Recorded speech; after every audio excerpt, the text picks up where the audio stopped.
So students, today we will discuss about the standard deviation in continuous series. How to calculate the standard deviation in the continuous series. What is a continuous series? जिसमें हमारे पास class intervals given होती हैं. Class intervals like this.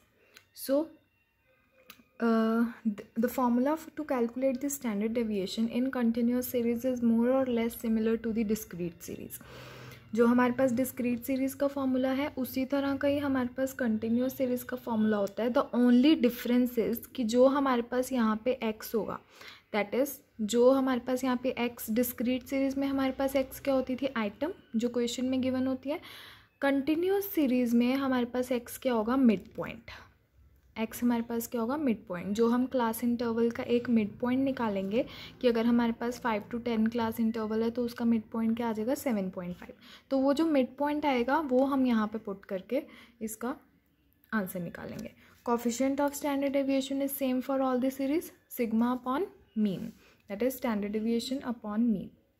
सो सबसे पहले हमने क्या करना है, मिड पॉइंट फाइंड आउट करना है क्लास इंटरवल का. हर एक क्लास इंटरवल का सबसे पहले हमने मिड पॉइंट फाइंड आउट करना है.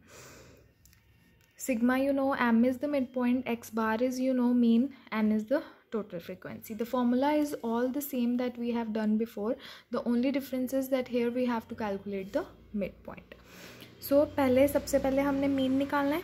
ठीक है, मीन निकालने के लिए भी हमें मिड पॉइंट की ज़रूरत पड़ेगी. जब हम मीन निकालते हैं कंटिन्यूस सीरीज़ में तो उसका फॉर्मूला क्या होता है, summation of F frequency into M divided by n. So here in the question we are given it as size, we are given as size and the frequency. Size और frequency हमें question में given होगी और हमने सबसे पहले क्या निकालना है, मिड पॉइंट. सबसे पहले we will find out the mid point. तो 0 और 2 का मिड पॉइंट क्या होगा, 1. 2 to 4 का मिड पॉइंट क्या होगा, 3.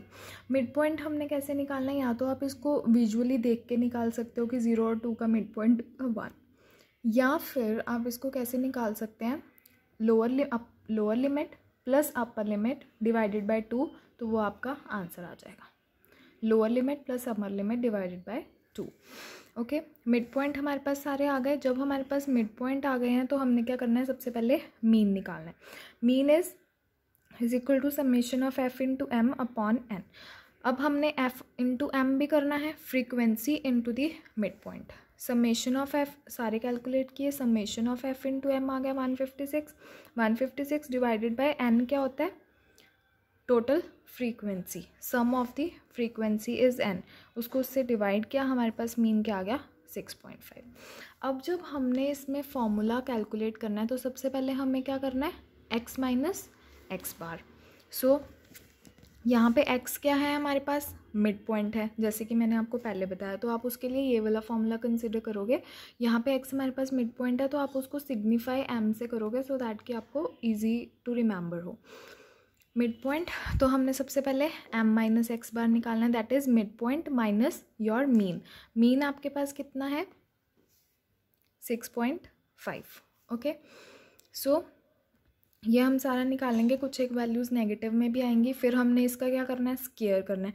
स्केयर करा तो हमारे पास ये सारी वैल्यूज़ आई. एंड में हमें क्या चाहिए, F into M minus X square. तो हमने उसके बाद क्या निकाल लेना है, F into M minus X का whole square, that is frequency multiply by this M minus X bar का whole square. Frequency multiply by M minus X bar का होल स्क्वायर. इन दोनों को मल्टीप्लाई करेंगे तो हमारे पास ये सारी वैल्यूज़ आ जाएंगी. इन सब वैल्यूज़ का हमने क्या कर लेना है, सम. इन सब वैल्यूज़ का जब हमने सम कर लेना है, हमें क्यों चाहिए फॉर्मूला में, summation of F M minus X square. तो दिस इज़ द समेशन, जो हम इसको टोटल करेंगे ये हमारे पास आ जाएगी summation of F M minus X square. तो अब हम इसको फॉर्मूला में पुट करेंगे. Standard deviation sigma is equal to summation of F M minus X bar का होल स्क्वायर, जो कि हमने ऑलरेडी निकाला हुआ है, दैट इज़ 258, वो पुट करेंगे. एन हमारे पास ऑलरेडी है 24, वो पुट करेंगे. तो under root of 10.75, answer will be 3.1. जब आप इसको कैलकुलेटर से कैलकुलेट करोगे तो you will find it as कि आपका आंसर कितना आ रहा है, 3.28. ओके, उसके बाद स्टैंडर्ड डेविएशन निकाल ली. अब हमने कोफिशिएंट ऑफ स्टैंडर्ड डेविएशन निकालना है, that is sigma upon X bar sigma कितना आया 3.28, मीन कितना है 6.5, so 3.28 divided by 6.5 you get it as coefficient of standard deviation. Variance जो कि मैंने आपको बताई थी, वेरिएंस क्या होती है, it is the square of the standard deviation. ठीक है, वेरिएंस क्या होती है, it is the square of the standard deviation. Standard deviation जितनी आई,